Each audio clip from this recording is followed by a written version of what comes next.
Hello, hello, hello, going live in the morning still, I think. Quite often I do my live at 5, but I'm in the morning because yesterday I started a new referendum week. Every now and then I like to just open up the floor to what is your biggest issue with horse riding.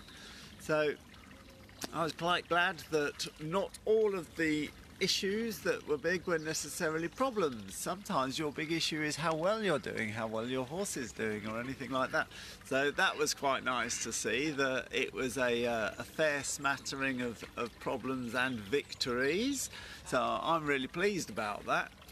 And in the comments, there was a couple of themes that ran twice, so they're the ones I'm going to deal with first today. So hello if you joined us, hello, thank you very much for joining.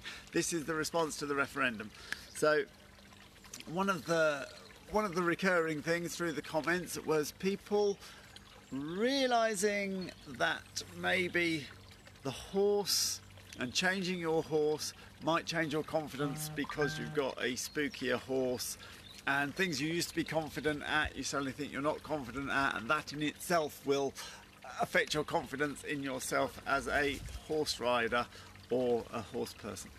So I think this is a perfectly valid and one of my favourite subjects. Oh, morning Teresa, look at me up in the morning doing my live at 5, but there you go. I'm also in my, look at this, got my Malaysian horse archers t-shirt on, which Popple Guy's about to eat. You're such a demon. You're ruining my live at 5 again. There we are. So distracting. You move horse, you change horse. Sometimes people are nervous of their own horse and then find on somebody else's horse. And often changing your horse, changing your horse will emphasise your self-identity as a horse person or otherwise. I've said quite often that it's not up to the horse to give you confidence. It's not up to the horse to give you confidence. People who put adverts out saying confidence giver wanted, it's not fair. It's not fair on the little horses. They do what they do, and it's your job as the intelligent one that understands the human society and what we need to do and what's important and what's not. It's up to you to tell that horse. Now, trouble is, we get some really good horses that don't put a foot wrong, and they get us out of practice, basically. We're out of practice of telling horses exactly what needs to be done when, because the horse is so good. And then maybe 20 years can go past and the horse can retire or die or get replaced. And then we find that we've changed our horses and our skill fade is real. Skill fade is real.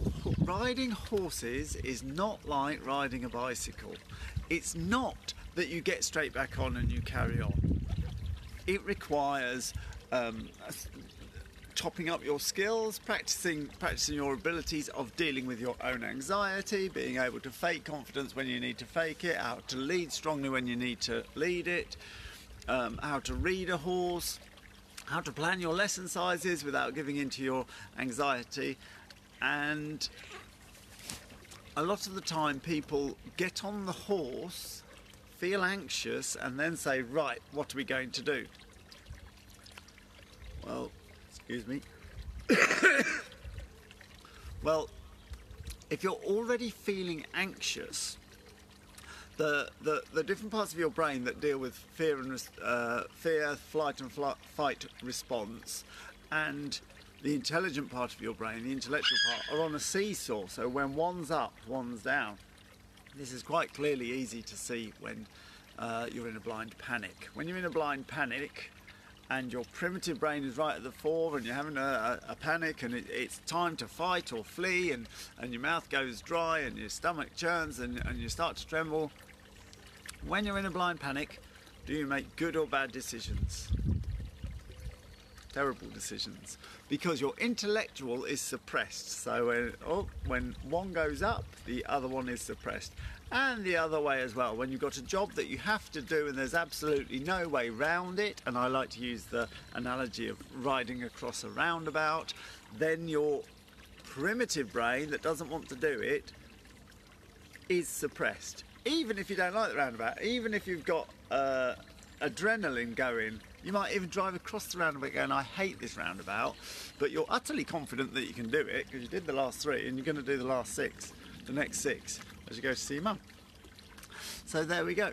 So all these things need practice. You need to practice taking your horse to new training environments. In fact, I saw something today, and I've shared it onto this post. If you look below here, there's going to be a post. Saw something today where somebody was teaching their horse to drag various plastic items around the arena. Splendid, splendid. We need to be in the practice of training our horses. Isn't that right, Popple Guy? So what happens is we get very comfortable on our horses. We forget that really we ought to be training it and expanding its horizons. And then as soon as you get onto another horse, you realise that confidence is a fragile thing. I can't quite agree with that sentiment. Confidence and taking charge of the horse in the situations is something you need to be practiced at. If you think of the King's Troop going around London on their exercises, you can see them quite often. How often do they practice getting their horses past the spooks? Well, every morning for a start. And so it's very easy, because that's the relationship that you've established. So when people get onto other horses, they'll find that their confidence is different because the horse is more spooky.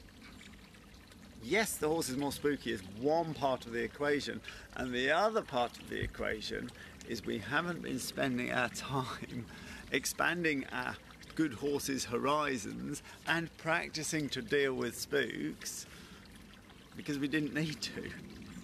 It's all perfectly understandable and perfectly true. So whether your horse is good or whether your horse is spooky, it is your responsibility.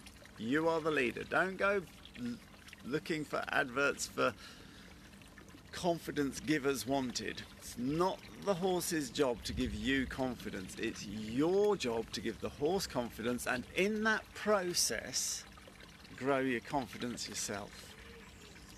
It's a very tight circle, but it's easy to step off and find the circle going the other way of no confidence, therefore a spooky horse, and you're out of practice giving it confidence. So there we go. That was a common theme going through. Who's joined us at this time in the morning? This is absolutely marvellous. Hello, hello, hello. Oh, Akmal, hello, how are you? I saw your live at 5 yesterday, and you had something like 240 viewers. That was absolutely fantastic. Couldn't understand a word you were saying. For anybody on the Rider Confidence who wants to know who I'm talking to, Akmal Dahalan, we are in the process of doing a Malaysian Rider Confidence camp that with the details will come up when we've sorted out the details. If you're going to Malaysia and you're going to take a holiday there, if you would like to expand your rider confidence, we're currently talking. Akmal Dahalan has got a horse archery centre in Malaysia, so keep watching this space. I'm very excited about that. The second repetitive issue that came up, the first was that confidence doesn't come from the horse, it comes from you. And the second one that came up, watch out, is the what ifs. The what ifs. Now, what ifs come up regularly. What ifs. And a particular phrase, which is quite interesting, is I'm addicted. No, I can't stop overthinking. Not I'm addicted, but it's the same thing. I can't stop overthinking. I overthink everything. You might have heard that, you might even apply that to yourself. I overthink everything. I would counter that you don't overthink everything. I bet you don't overthink the positive.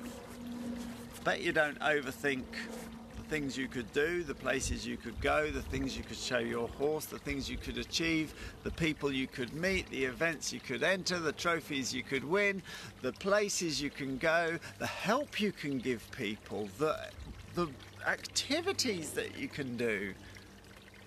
All those wonderful things, I bet you're not overthinking those. And so my answer is, it's time to start. It's time to start. If I may borrow from the internet psychologist Tony Robbins, if you look around the room and count everything that you see is red, and make an absolute note of everything that you can see is red, and then shut your eyes and try and recall everything that was blue. There you go. You can't do. Because you were looking for the red.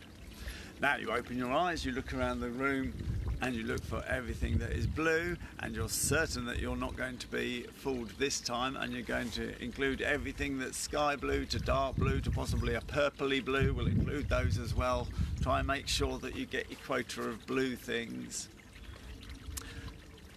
Fact is, what you focus on is what you will attract. What you focus on, what you look for, is positive bias. If you are looking for examples that everybody in the world is nasty, then sure enough you will find examples of everybody in the world is nasty. If you are looking for examples of everybody in the world is wonderful and they help people and isn't it a wonderful time to be alive, then you will find evidence of it being a wonderful time to be alive. So if you're going to focus on the overthinking and say, I overthink everything, but put a huge filter and not overthink all the wonderful things that could happen, then you're going to find results the same way. So there's two parts to this story. Firstly, you need to focus on the positive. Use that ability to overthink and focus on the positive and use that. You've already got the neural pathways to overthink. Make a deliberate effort to think about how far you could go, how far you could take your horse, how much of an exhilarating world you could enjoy, the things you could achieve. I know that I'm ever so lucky that I have built a life on horses which makes this way of thinking and the things you can achieve every day. They're every day. The fact that I can have people come to the Rider Confidence and share a few simple techniques and have them go off and do the most amazing things is simply wonderful. The fact that I can go and do shows and photo shoots and take horses into London and everything that I do is just a joy, and it's perfectly possible. And so it's very easy for me to focus on the positive. When I'm saying to you, think of what you could do, where you could end up, the things you could enjoy, the beaches you could gallop on, the mountains you could run up. I genuinely know in my heart of hearts that that is true and doable and easy. Now I had paused then before the word easy, and I've decided that easy is the word. Because if something is doable, then it's easy. If it's not doable, then you have to find a way to do it, and it's hard. But if it's doable, and the first step is to make the decision to use your overthinking powers on the positive. Who can you help? What could you do? What could you see? What places you could visit? Experiences you could have? Views that you could take through your little horse's ears? If you focus on that, then there isn't room to spend your time overthinking on the negative.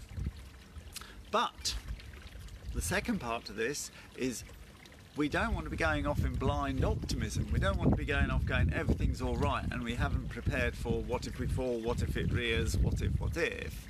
And it's the what ifs that are crippling and going out of control. Well, that's very simply changed by swapping what if A, B or C happens to if then. If A, B or C happens, then I will blah blah blah. When we do the rider confidence courses, if a horse rears, then I will grab hold of this particular thing that I have prepared earlier. So when you get on the horse, if the horse rears, what would I do? I would do this. Done. Done. The whole thing is done then, and you can then carry on. Swap your what ifs to if then. That's all we do here. I'm sure it all looks very brave, everything that we do, but we've broken it down into bite-sized bits, and every time we master one little step, it will come with is what if this happens? And then we sit and we think about it whilst we are fully in our intellectual brains. We put in the contingency plans, and it's if then. You do it in every part of your life. The key to this is to think about the negative. What we're not doing is focusing on the positive to any foolish degree that nothing's going to happen. Think about the negative, but don't do negative thinking. Change the what ifs into if then. Think about the negative, don't do negative thinking. And if you're going to spend your time overthinking, use that ability to overthink about the positive. That's the end of my first broadcast in response to the referendum week. If you would like to put a comment underneath of your own questions, observations, even if something's rung true, please put the comment underneath and help the other people realise that these simple mental attitudes and methods work so that we can ride the horses like we've always dreamed of. I'm Karl Greenwood at the centre of horseback combat. See you later.